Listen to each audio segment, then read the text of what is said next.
Wantoota keessummoota keenya iddoo garaagaraarraa sagantaa bishaanii kana keessattuu bishaan go'ii kana xiyyeeffannaa ittiin kennuudhaan keessummaa qaqqaaliitu nuyitu jira waan ta'eef keessattuu keessummoonni keenya gaafa iddoo kana dhufan bishaan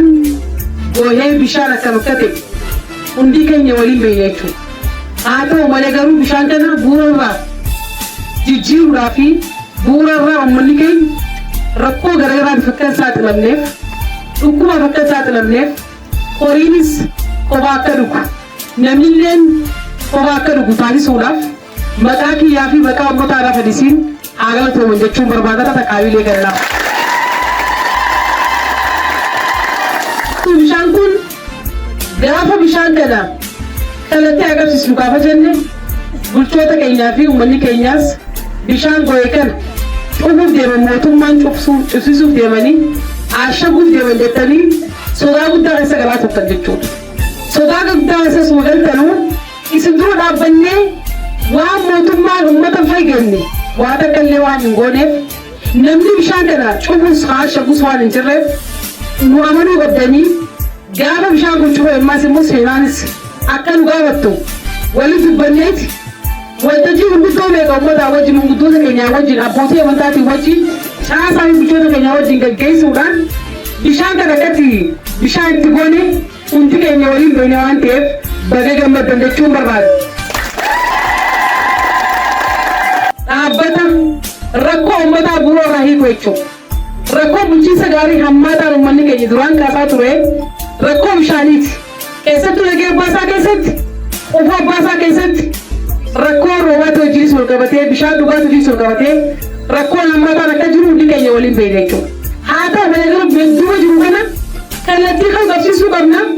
Dursas lakkaa'anaatiin ammaas immoo eessaaf kan nu qabna kan joorsan baree hiyyaa wajjin mara jechuudha. Nagee abbaasaa fi qufa abbaasaa irraa rakkoon kun bu'uura irraa gadii namootaati. Ardaa baatiif illee carraa guddaa itti aansinee kan namootaati. Bu'uura irraa uummata keenya rakkoo jijjiirraa jira kan joorsan marii bal'aa gaggeessuudhaan dhaabbanni kun bishaan kana akka inni kallattii qabsiisuu fi akka tuubbaa adda addaatti ijaaree soorraa adda addaatti fidee uummanni keenya sirnaan akka waraabbatu goosisuudhaaf gahee guddaa aanaanis ba'ee jira waan ta'eef gammachuun keenya gammachuu keessanii waan ta'eef har'a gaafa bishaan kana dhufnee akkatti ilaallu waan nutti dhaga'ame nu adda beeka jechuudha. Maaliif uummata keenya irraa rakkoon hiikamee jechuun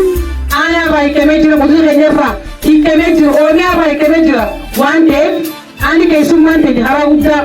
akkatti deemtee uummata keenya gaddeemnee dubbisnaa osoo gabaasa warra silaa isaan qindeessanii asitti ergan gabaasa fudhachuu osoo danda'anu achi ta'anii haalli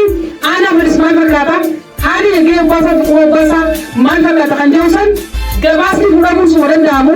garuu koree bishaanii taas jirtuu fi uummata ardaa lachuutu qaamaan gidduu gatteenyee waan isaan gammachuu isaan bishaan kana baay'ee qaban irraa fudhannee kan biraallee waan isaan barbaadan waan isaan nutti dhaammatan irraa hiikuudhaaf illee qophaa'ummaa cimaa qabna jedhanii asii durbanii jira waan ta'eef ani uummata kanaaf illee hamilee guddaa simannaa isin gootan haalli isin simattan haalli itti aduu gosa dhaabbattanii bulchoonni lamaan keenyaa fi caasaan keenya ittiin qindeessanii uummata keenya ittiin baastan an dhugaa dubbachuudhaaf baay'ee itti gammadeetiin jira waan ta'eef kallattumaan keessummoonni keenya waan isaan barbaadan san sirriitti fudhatanii ammallee waan itti dhaammachuu qabnu bulchoonni keenya itti dhaammachuu qabdan jechuudha. Dhaammattanii rakkoo bishaanii qabaachuudhaa fi waan tokko tokko itti himattanii akka isaan waan san qabanii akka inni nurraa jijjiiran kan jedhu san dhaamsa dabarsaa galatooma walfaadhaa jechuu barbaada.